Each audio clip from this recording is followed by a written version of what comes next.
I couldn't believe it was her. It was like a dream. But there she was, just like I remembered her.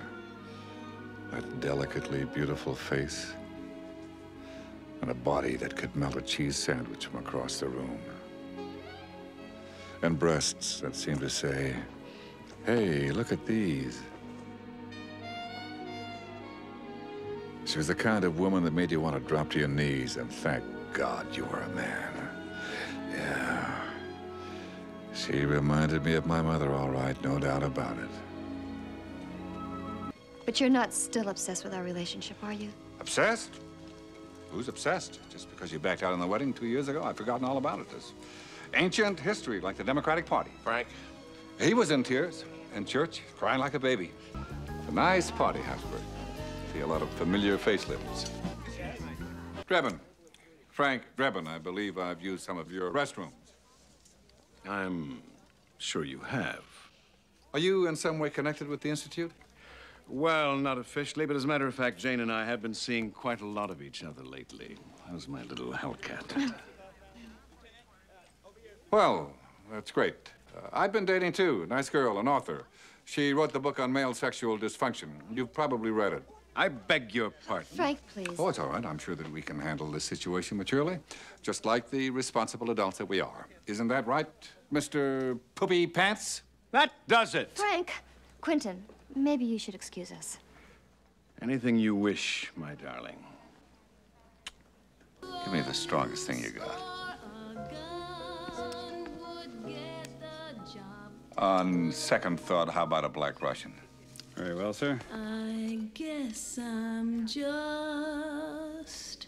Is it just my imagination, or is the whole world crazy? No, it's just a small percentage of the population, Frank.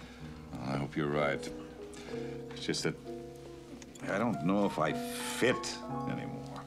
You're still thinking about Jane, aren't you? She's part of my life, Ed.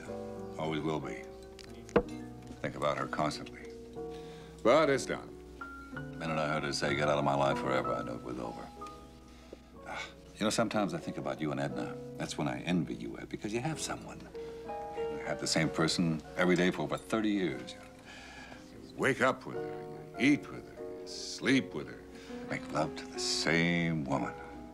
You spend every possible waking moment together. Well, I'm out running around with some 20-year-olds who just want to have a good time and cheap sex. Girls who can't say no. Girls who can't get enough. More. It's your turn now to wear the handcuffs.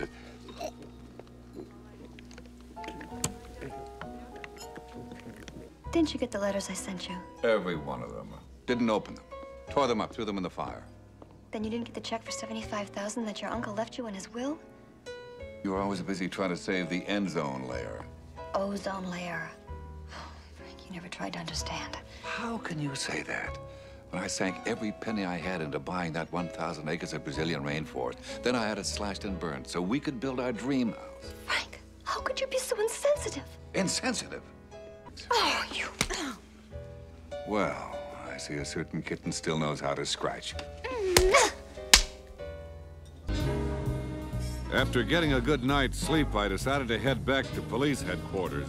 I figured if I buried myself in my police work, I could forget about Jane and maybe in the process catch a vicious killer before he struck again. So far, we had few clues and no real leads. I was hoping maybe the lab boys had come up with something. Hey, stop off! Lieutenant Frank Drebin, police squad, this is my Captain Ed Hockin. Is this some kind of bust?